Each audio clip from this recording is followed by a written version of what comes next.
Chris Wallace here, advisor to men, mentor at large. Let's do a video, and we're going to call it No Sympathy, No Compassion. Let me set it up. What if you come home from work and in sharing your day with your significant other, you just happen to point out a challenge that you might be having?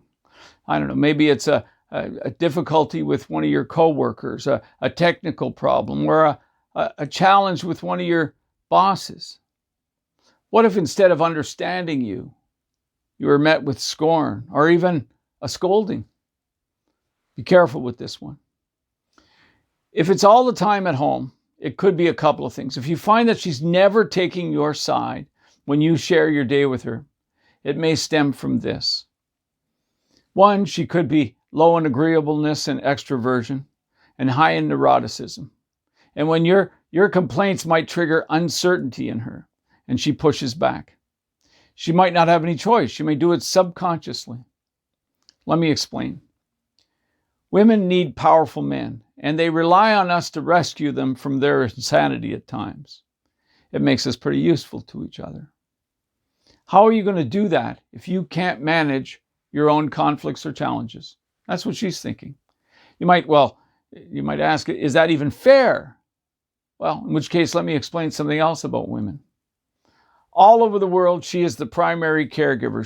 It's she who gives birth of the child and nurses it. And it's also she who is likely to be caring for elderly parents. That's just the way it is. Go into any third world country and you'll see young men milling around the village square. You don't see a woman in sight. She's too busy taking care of, and she's usually taking care of people. So nature has this gender thing figured out after 2 million years. And then here we are. And we don't get to second guess it. And this makes women extra sensitive to her social setting because what she does is assess and vet everybody around her. And she does this by asking these two questions. Are they helpful or are they competition? Everyone. She has to. She doesn't have time for the rest of it. So it matters little to her who or what you are in that sense. She will rely on anyone who can help her.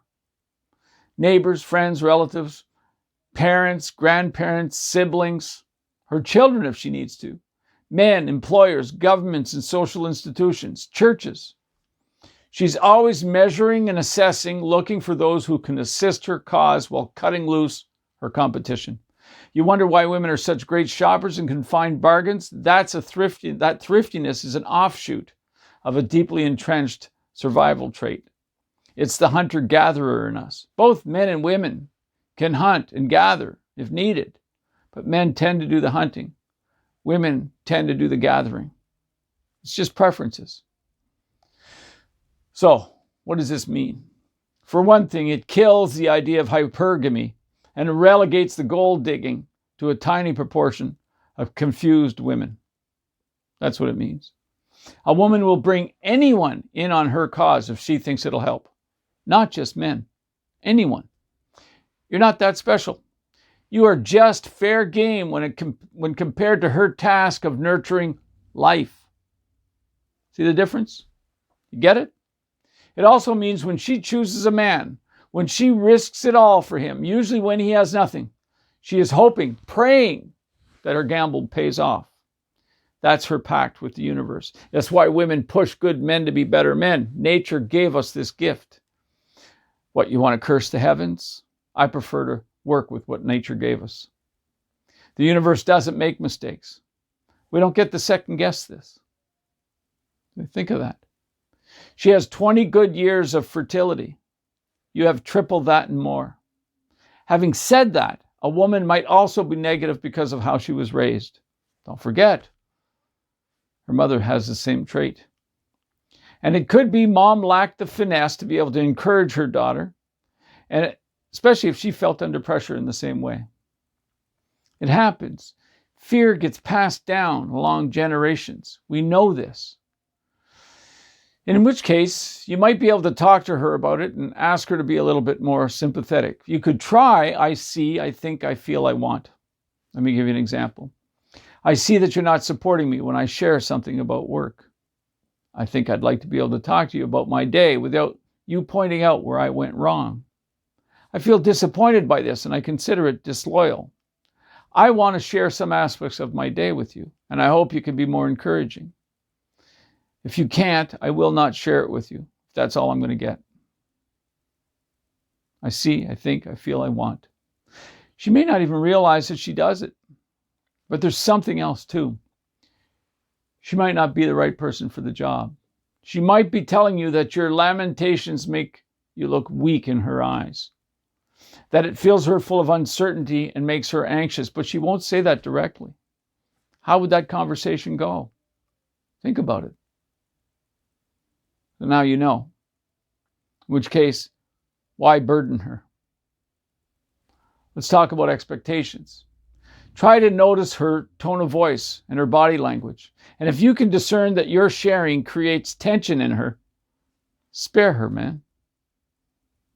She needs girlfriends for emotional regulation. You don't. And you don't want to become one of those. Why? You don't want that closeness. Why? Because women don't fuck their girlfriends. At least not ordinarily. They only fuck men. So find yourself other men you can bounce this shit off without using her. Guys will give you the kind of feedback that you need. We solve problems and we keep each other on track. No bullshit. So we don't fall into this shit. One more thing.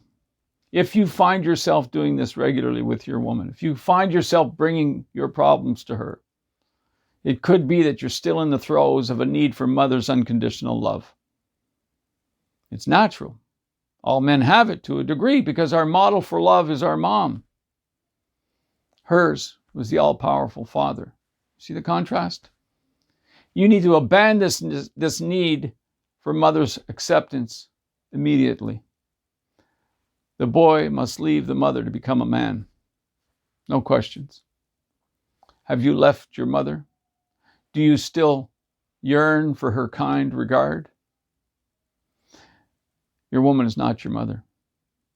Don't imply to her that this is what you need. She'll feel it. She can detect it. And she can never be your mom. Don't put her in that position. She can only have contempt for you if you do. She's your woman. Don't be a boy. Women don't fuck those either. Stay powerful. Never give up. Chris Wallace, Advisor to Men.